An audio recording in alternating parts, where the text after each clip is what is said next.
اے اہل کتاب، تم ابراہیم کے بارے میں کیوں جھگڑتے ہو، حالانکہ تورات اور انجیل ان کے بعد اتری ہیں اور وہ پہلے ہو چکے؟ تو کیا تم عقل نہیں رکھتے؟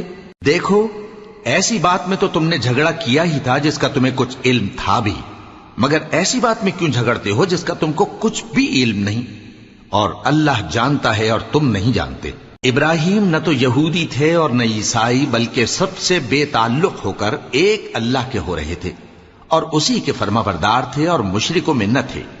ابراہیم سے زیادہ قرب رکھنے والے تو وہ لوگ ہیں جو ان کی پیروی کرتے رہے، اور یہ پیغمبر آخر الزماں صلی اللہ علیہ وآلہ وسلم اور وہ لوگ جو ایمان لائے ہیں، اور اللہ مومنوں کا کارساز ہے۔